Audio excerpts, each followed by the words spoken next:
What's up? As a founder of an e-com brand, this is probably going to be one of the most valuable videos that we will ever watch. And the reason for that is it doesn't matter if you're just a dropshipper that's starting out, that wants to make quick cash, or a long-term brand owner who maybe has already been running his e-com brand and just like really consistently, slowly wants to scale it up and build like a big value, an enterprise value, company value itself.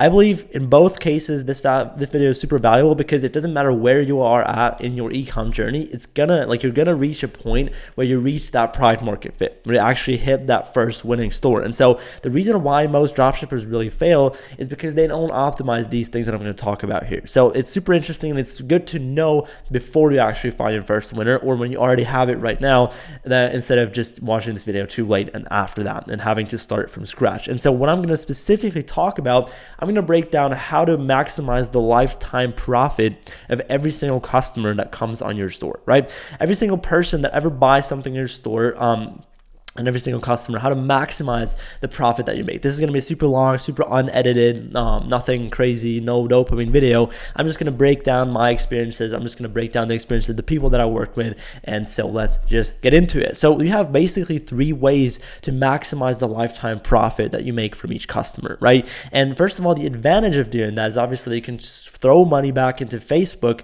and actually, so you have 2 advantages. You can throw money back into Facebook and scale super high, like even a lot higher without being immediately profitable up front.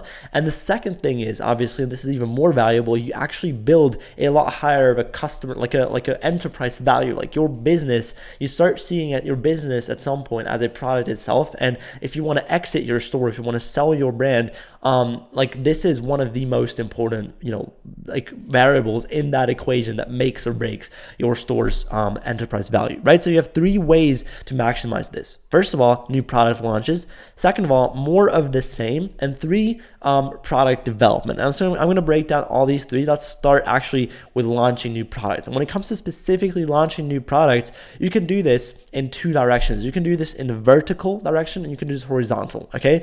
So how exactly does this mean? What do I mean by that? Right? So usually when people start hitting their winners, usually when people scale to some pretty good numbers, they have one product for one avatar, and that's what they have. Now, when it comes to product launches, you don't just launch something random, which has nothing to do with your brand, but what you actually do is you stay obviously in the same niche, but you have 2 different choices of how you extend the customer journey, of how you expand your brand. So first one is obviously to add in multiple products for the same avatar that he needs or that he might need based off of the previous one. So let's say you sell some hair tool, right? Let's say you sell a hairbrush or whatever, like some heat product, okay? Now, it might actually make sense to launch a consumable heat protection spray, right? Something like that, right? And then you could think of 3, 4 so other products essentially that just make sense to buy with the first one. And so extend the journey for one only avatar, but it's still only one specific avatar that your whole brand speaks to. And your entire experience, your entire journey comes around, basically is around that one person, that one avatar, and you make it as good for them as possible, as easy for them as possible to reach their dream outcome with every product that you offer. And so this is the typical higher take rate stuff where you can just basically capture everyone that's already bought from you and get them to buy again. Now, another really cool way though to scale really, really high is to add in multiple avatars that might be interested in your brand. So what I mean by this specifically, I'll give you another example. Let's say you have a skincare brand, right? Skincare, and you sell only to women right now. Okay. Let's say you sell like a drink, right? Like a vitamin drink, which is supposed to, help your skin or whatever. And then that's your avatar one, product one. You sell this towards girls. Now what you could do is launch the same thing, rebrand it, rename it, and just basically sell it towards men. And then basically sell it towards old people, basically sell it towards kids. So you add in multiple avatars into your brand and actually scale like that. That is also a really, really good way. And to be fair, you don't have to pick between the 2. You can do both. You can launch as many products as you want. Just don't turn into a general store. But if you don't do that, as long as you just really keep working in the same niche and just kind of really make everything branded and professional, then as long as that's given, honestly, you can do both of these things and really make a lot of money with both of these ways, because every avatar realistically needs more than just one product to actually reach their dream outcome fully, right? And realistically, there's a bunch of other avatars that you could add into your brand, and that you can solve their problems too, and basically make more money like that, and use your previous brand awareness, your previous brand history with all the data that you have when it comes to marketing, when it comes to your pixel, to basically find the product market fit for those avatars as well very, very quickly. Okay. And these are both really powerful ways. And so how to specifically go about launching a new product? Well, once again, you have 3 different ways to really do this. First one is email marketing. Second of all is top of funnel ads. So actually launching ads just like your normal ads, which are just like basically for unaware, solution aware people or whatever that don't know who you are. And then you have bottom of funnel ads. Bottom of funnel ads are people basically who already went to checkout, just abandoned it, or already customers have bought a couple times or just once, and you want to get them to buy again. So when it comes to emails and bottom of funnel, these kind of go hand in hand. And so the main goal for these two is really just to extend the customer journey for people that already bought from you once or that almost bought from you once. Okay, so if you have their email address, if you have them inside of your retargeting audience on Facebook, it's going to be super easy to speak to those people, to target those people. And for email specifically, what you should do is you should follow like a segmentation structure. So what that means is you're going to send out campaigns, not only one. I'm going to talk about the structure in a second. However, segmentation in email marketing means that you have specific emails maybe towards men, specific emails towards women, specific emails towards older people, younger people, whatever, right? So different demographics to just send out different separate emails. And so the thing is, it doesn't take you a lot of time to set that up, but essentially if someone gets an email which is like specifically tailored towards them, which makes them feel, oh, this is for me, they're going to have a higher open rate and a higher conversion rate, right? You just have to properly segment it, and that's pretty easy to set up in Klaviyo or whatever, right? Second thing is you should follow the whisper, tease, shout structure. So what exactly does this mean? Well, the whisper, tease, shout, this is from Alex Ramosi. Basically, this is how you launch anything, okay? So you first whisper, right? So you can mention it somewhere. Like you basically send out a couple, like a follow-up emails. It's not only just one launch email that you send out. You first want to get them hot. You first want to get them aware and make them like, okay, prepare them of what's coming. Okay, so you could basically send out a normal flow, or like a normal campaign, but you can mention somewhere in that campaign that you basically that you're basically going to launch it probably very, very soon, right? Second thing is then after that is you're going to basically tease it. So you're going to send out the first couple emails specifically about that product launch. And the day that it drops, you're going to bomb them with emails. So you're going to bomb them with 10, 20 emails in the first week of launching that product. And yeah, really just scream as loud as possible. So the louder you can market, like with email marketing, the better it's going to perform at the end of the day. So you have to really get this down, and you have to follow this whisper, tease, shout structure to properly launch a new product, and everyone basically knowing what's going on. Now, on the same day, on the launch day, you can kind of follow the same structure with your top of funnel ads. And so specifically, I want you to go ahead and look at your winning variable sheet. If you don't have one so far, go ahead and make one. Like, write down your winning hooks, your winning visuals, your winning creators, everything that's winning, everything that's losing, and you want to have them all in one spreadsheet, right? And then what you got to do is when you have a new product launch that you want to kind of get successful and really want to launch top of funnel Facebook ads for, which is totally fine and legitimate, then you should absolutely just basically source some content, write some scripts, but then from then, everything is just winning variables, right? So you basically throw in, okay, well, this creator worked super well for this hero product. Let's just use this creator again for the second product, right? It doesn't matter if it's a different avatar, if it's a different, or like the same avatar, but a different product. You still can do the exact same thing, okay? So you should probably, I really recommend having a spreadsheet somewhere when it comes to your winning variables on your creatives, because that's going to be, at the end of the day, the thing that you just plug and play and throw together all the variables in your ads and your marketing process together, and that's going to really make you really, really profitable, right? So the same thing, obviously, same campaign structure as your hero product. So you don't want to be creative now. You just want to, once again, this is a variable that was winning before, your ABO or your CBO, whatever you've been doing so far, just keep doing what you're doing, and then you start iterating them, right? So this is just like with the normal top of funnel ads. Likely the first creative test is not going to perform. It's probably going to fail. And so what do? Well, you iterate. You look at the stuff that failed the least and you go deeper. And then once again, you go deeper and deeper and deeper and make it a little bit better every single test until you have something which is absolutely winning, right? That's the iteration process. You can do this to every product. So that's why I'm not a big fan of, product testing. I feel like you can turn every product into a winner, especially if you already have a lot of pixel data on one specific product. Like if you don't make another product work in the same niche, then it's totally your fault. funnel. Okay. Now, the bottom of funnel ads, that's an interesting topic because this is for people that already bought from you or that almost bought from you once, right? So these are people that maybe even honestly added to cart. You can be very flexible with this audience, but you're just going to make a retargeting audience, and the ads specifically going to be offer focused for the new product launch, right? So you're gonna mention some type of reason, right? You should mention the reason why you're doing this product launch. Like you should basically make it very, very, you should just have like a reasoning. It's like it performs better usually than if you just say, oh, we launched a new product. But you could say we launched a new product because of Father's Day or whatever, like summer sale, whatever, okay? So you actually give a reason for that, and then you have your offer as the main focus, as the USP of that ad.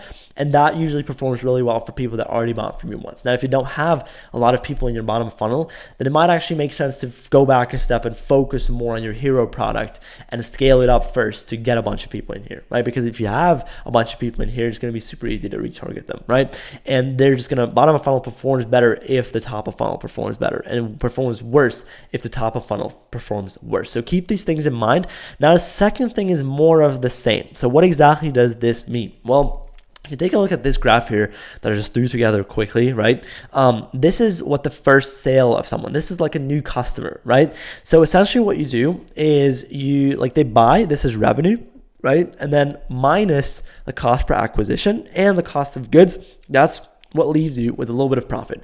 And this gets less and less and less because it gets more important to more expensive to advertise. CPMs get more expensive, more competition, people are more skeptical, so this will always decrease and decrease and decrease.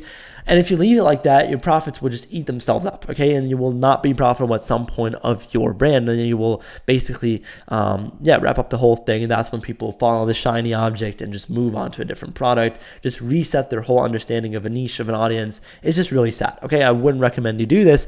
But if you get someone to buy the exact same thing once again, you got to imagine the only thing that you really pay now is the cost of goods. So that leaves you with a lot of profit, right? And if someone bought once again, right, what basically holds them back from buying 10 more times, especially if it's a consumable? And so this is what you can really take from this. First of all, this depends a lot on your customer experience. So what's the packaging looking like? How long is the shipping? How smooth was the shipping process, right? How good was customer support when they texted you an email, right? And then second of all, is it a consumable product? If it is, you can already offer maybe a subscription model up front so that you already are specifically tied to it.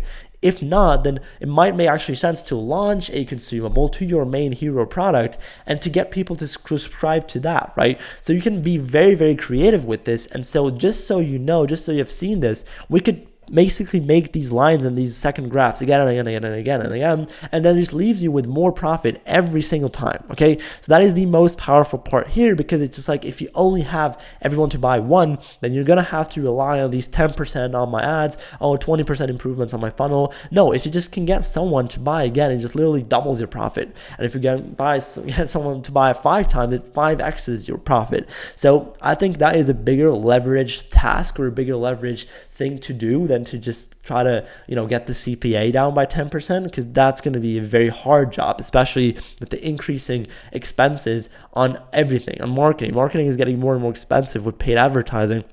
Even if you're working with influencers, it's getting more and more expensive. So I highly suggest working with a structure like this, right? Now, the third thing that I really want to mention here, that I really want to talk about, is going to be product development. And this is specifically something which people know as product research, but which is as a dropshipper what you've done anyways. So product development is essentially looking in the market of what exactly is working, or what do people actually look for within my product, within my audience. How can I make the experience better, right? Because that is going to lead to this right here, the more of the same, and it's going to lead to people reacting better to your product launch. So it all roots from this basically.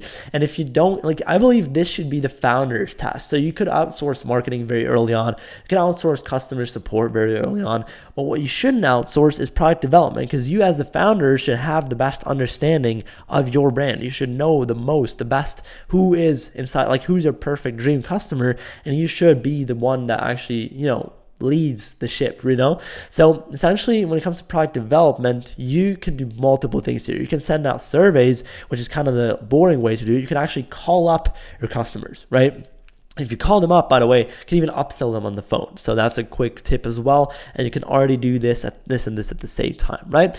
So when it comes to the research on the surveys and calls, you ask them questions that they need in order to buy. And so you basically ask everyone that bought why they bought, and you ask everyone that didn't buy why they didn't buy, obviously. So that's the thing, what we're going to do. And so when you specifically call them or send out the surveys, what you should ask them typically is you should ask them questions like, okay, what competitors have you looked at, right? How long did it take you from the second of arrival to actually start using it? Are you still using it? Why? Why not, right? What things do you need in order to achieve the dream outcome better? What problems have you faced? And all these things, you will notice patterns if you've asked 200-300 people. You will notice a lot of patterns within what people complain about, what people find good, what people find bad.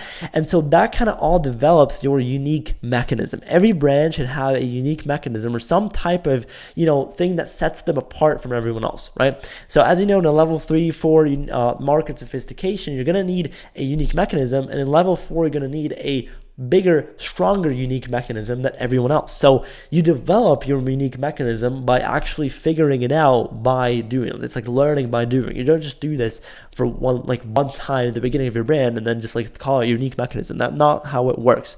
Unique mechanism is a whole other product market fit. It's basically you change up your product so much that it's like, okay, this is what we resonate with that brand. This is kind of when someone thinks about, your unique mechanism, they should immediately come up with your brand name in their heads. And so that is kind of the way to do this. And so if you manage to figure this out, then this is, like I just said before, and allow you to do more of the same, sell more of the same, and allow you to sell more when it comes to new product launches. And I believe you should focus a lot on the lifetime profit here, because at the end of the day, lifetime value is a lie. I believe lifetime value, actually just saying, oh, everyone's going to buy it anyways. I believe that is bullshit. I think that's cope. And that's just an excuse not to be profitable up front. A lot of brands with investment money do that. And so you shouldn't be like them. What you should do instead is actually work on these things constantly. However, and this is a big mistake which a lot of brands make, from what I've seen, is a lot of brands really just start focusing on the lifetime profit. They start making more money from every single customer, and then they stop focusing and putting a lot of work into the top of funnel, into the new customer acquisition. And you can't stop focusing, even if you're getting everyone to buy 10 times, you can't stop focusing on the new customer acquisition, because that's the blood of your business. The new customers coming in the door is literally what makes or breaks your business. If you don't have a new customer acquisition, your company is worth $0. It doesn't matter if you get everyone to subscribe, right? So it's really important to keep working on that. And that's typically when you should start outsourcing, we should start hiring, all right? Now, that's pretty much it for this video. I want to say thank you guys for giving me your most important asset, which is your attention. Go ahead and write your main takeaway into the comments below. I hope I could help you out a little bit. And see you next time. Have a fantastic day.